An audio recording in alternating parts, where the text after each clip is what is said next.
Hello, this is a continuation of a previous video that I made on the meaning of Ceres in astrology.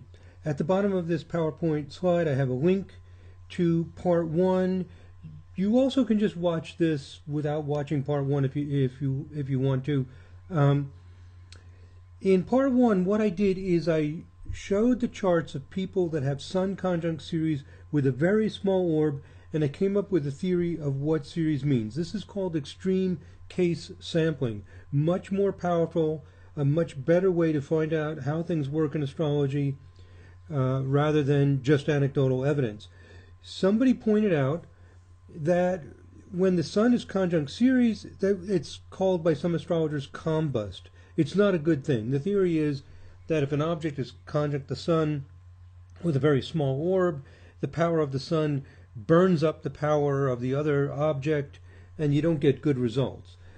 Okay, well, that's a good point. So this person suggested, let's look at some other planets, so let's do it. What I'm going to do here is show people who have Venus conjunct Ceres with a small orb, and let's see if that gives a kinder, gentler result as opposed to Sun conjunct Ceres, which might be more difficult. So this will be interesting. This will tell us more about the asteroid Ceres, and also a little bit about whether this idea of combust works, or at least if it works in relationship to asteroids. Now, just to review very quickly, the idea for Ceres that I presented in part 1 is that Ceres is a dwarf planet, the only dwarf planet inside the orbit of Neptune. Its orbit is between Mars and Jupiter, and Ceres brings the large perspective, a large humanitarian view of Jupiter to our basic instinctual needs, our need to eat, food, to all these kinds of things, also to sexual relationships, and to natural life in general, to nature, biology, the seasons, etc. It brings a larger, more humanitarian perspective on these things. That's the idea. You can pause this and read what I've copied and pasted from part 1 if you want to. But that's the basic idea. Okay, let's see if this idea still works for Venus conjunct Ceres. You know what's exciting about this is I don't know what's going to happen. Using these rules that we use for research, we have to analyze whoever comes out as the strongest people. Strong for this research means Venus conjunct Ceres. Whoever has Venus conjunct Ceres with the smallest orb, the idea is that they have to exhibit some traits that are consistent with our theory, otherwise we have to throw the theory out.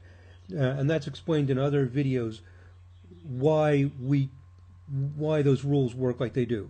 Okay, so let's see what happens. I think this is interesting. Will Venus conjunct Ceres be kinder and sweeter than Sun conjunct Ceres? Maybe not. Will our basic idea of Ceres hold up? Let's see. I had no idea what would happen. So I ran the research in the Ceres 2.0 software. I just asked for Venus conjunct Ceres, and it produces a result from the 20,000 people who have AA birth data. The number one person is a fellow Gerard Barret. He's an actor, also a jazz musician. I couldn't find much biographical information about him.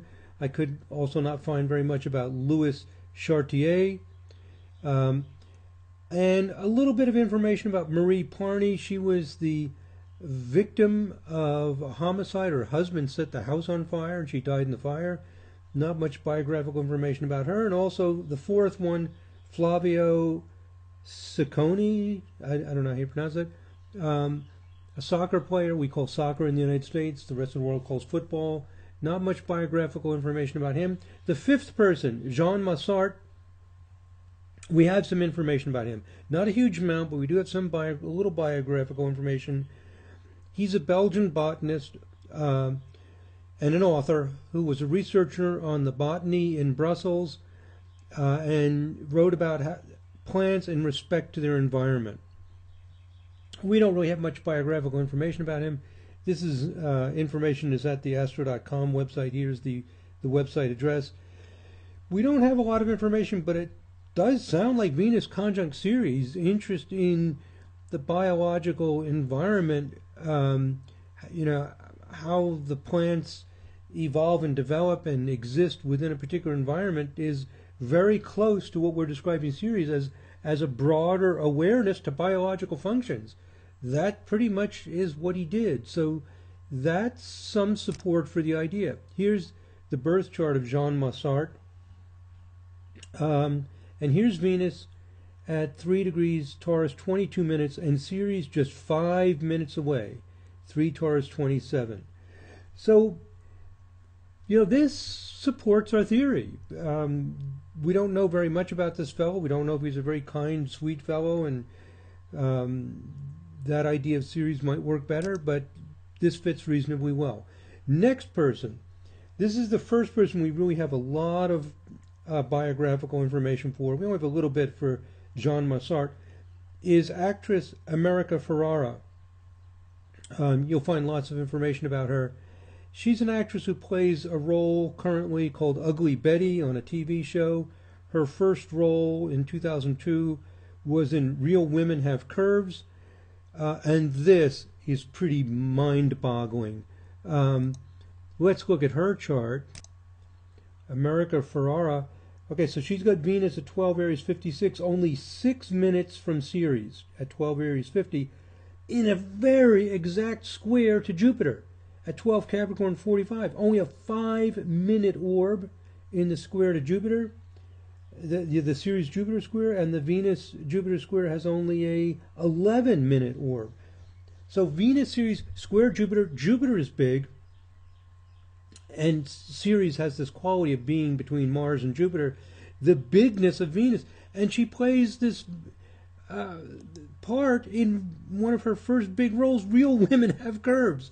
And this really reflects the theme of Ceres, that we accept life as it is and bring a more humanitarian perspective to it. Well, what we're going to see with the next people we research is that I think we're going to learn something from this research, which is that this Ceres does not always bring a more humanitarian view. It brings a larger view, but I think sometimes that larger view can be a little more rigid. So let's just leave it with it brings a larger perspective to how we deal with our situations. And here with Venus, it's about beauty. That real women have curves. I think it's mind-boggling how well this fits the idea that Ceres is about let's get a broader view, let's get a more realistic, broader view of our instincts, and now we're relating it to Venus, which is beauty, a broader view of what real beauty is, and real women have curves. I think it's amazing. And with the square to Jupiter, which emphasizes the largeness, richness, and that this is beautiful. So amazing. It really works. Now, next person is Joseph Buchler, I guess you pronounce it. We don't have a lot of information about him. Well, now here we start finding some ugly people here. He hires someone to kill his wife. We don't have much information about it. What's interesting is Marie Parney, who I mentioned earlier, was a victim of homicide from her husband, and this is the husband who murders his wife. So maybe that's a coincidence, but we have two people involved in murder of a wife, one the victim and one hires somebody to do it. Okay, I didn't put his chart up here because we don't have much information about him. Now, the next person, second person really, that we have a lot of biographical information for him, is David Nyhan, I guess you pronounce it. And I'll read this from the Wikipedia article. A tall man at 6 foot 4 inches, Nyhan's writing was often characterized as bringing a voice to the voiceless. He covered national politics and was a frequent source for commentary on presidential races and on the New Hampshire primary in particular. In his column, he wrote, "The thing I'll miss most is," in his last column, okay, so his very last column he writes as a journalist, "The thing I'll miss most is the chance to shine a little flashlight on a dark corner where a wrong was done to a powerless peon, where a scarred politician maybe deserved a better fate, where the process went awry, or the mob needed to be calmed down and heard in another direction." So here we're getting more of this sweet view of Venus, but notice this last phrase, the mob heard it in another direction. that really has this sense of this is the way things are. Let's shine a light on it. I think this shine of flashlight on the situation is the essence of Ceres, to bring a broader view and awareness of what's going on. And in this case, it is humanitarian. And as a journalist, that's what journalists do, is they present the information. So here's his Venus, 4 Sag 03, Ceres, 3 Sag 57, Venus conjunct Ceres, 6-minute orb. So we can make an argument anyway that Ceres does consistently bring a larger perspective to our basic life's needs. And conjunct Venus would mean bring a larger perspective to our needs for beauty. So, I think it fits reasonably well with David Nyhan. I think with the previous two people, what were the names? Jean Massart and America Ferrara, it's even more obvious. But I think we can make a reasonable argument that our interpretation of Ceres is working pretty well. And then just two more people here, just two more people. One is Ted Johnson, an American football player. We don't have much information about him. One thing is he's had a lot of problems, headaches from concussions. He's helped expose this problem in American football of people getting permanent brain damage from playing football. He and his wife were once arrested for domestic violence dispute. So domestic violence is showing up repeatedly with these extreme cases of homicide, and here with domestic dispute. I'm not sure what to make out of that in relationship to Ceres. Except this, it's appearing more and more to me that Ceres brings a broader view to our basic needs, but not necessarily humanitarian. It's like a philosophical view, and sometimes it can be rather a strong philosophical view. Well, here's the last case, John Leslie, because I wanted to have three people with a good biography, and he's my third with a lot of biography. So I just stopped after I got to three people who have a lot of biographical information. He was a Scottish TV presenter. After his career doing that, he got into property development. One of the things about him is that he was charged with sexual assault by several women. He admitted to inappropriate behavior. I don't think to the extent that the women said that he was, but he admitted at least a little bit that he was at fault, and he blamed it on childhood trauma. He was a presenter in the child's program Blue Peter in Scotland. So he had this child's show that he was involved in. Let's look at his chart. And there's Venus at 20 Aquarius 52, conjunct Ceres at 20 Aquarius 45, just a 7-minute orb. Now, does he reflect these themes of bringing the larger perspective? Well, I'm starting to get the idea, because we have a lot of maliciousness here. He probably was guilty, from what I read, of sexual assault. We have people even murdering their spouse. This is not kind and gentle. So this idea that Ceres inclines you to be kind and gentle, well, it's not kind and gentle enough to overcome this maliciousness. I think what Ceres is doing is bringing a broader, more philosophical view of the situation, and sometimes can be quite rigid about it. That this is how things are supposed to work. I'll talk about this on the next slide as well. But let's look at John Leslie's chart a little bit more. This is interesting. Let's look at his 8th and 11th harmonic charts. I didn't bring those up yet, so I'm going to just go. I'm in the Sirius 2.0 software. I'm going to go to harmonic chart. I'm going to select 8, 11, and 44. I'll explain why in a minute. But here's his 8th harmonic chart, which in vibrational astrology we believe describes some of the basic fundamental dynamics, and look what he has. A very strong Venus at 16 Taurus, almost 17, but 16, Uranus at 15, Mars at 14, of fixed signs, very strong T-square of Venus, Mars, Uranus, very high sexual drive. And there's Ceres right next to Venus, and not able to make this sweet. So Ceres' ability, this idea that Ceres is nurturing and supportive and kind, well, it's not kind enough to prevent this guy from sexual assault. Directly involved in this pattern of Venus, Mars, Uranus. I think what Ceres might be doing is giving him a strong opinion about these things, that he, in his case, that he has a right to do this. So Ceres is not always helpful. It is giving a bigger view, but I think the bigger view could be very twisted. Somebody murdering his wife, burning up a house. How do people get this crazy and malicious? Well, Ceres is not able to save them from it. So we're learning about Ceres. I just, from the evidence is showing, it's not as sweet and kind as we've been told, as a lot of the books, indicate.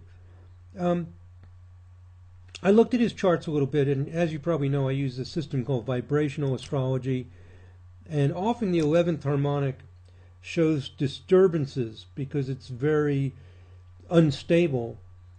And he has in his chart, I'll just spend a minute on this because our primary topic here is just Ceres, but he does have Venus, and notice that Ceres is going to be close to Venus. Venus, Saturn, Pluto in the 11th in this sesquiquadrat.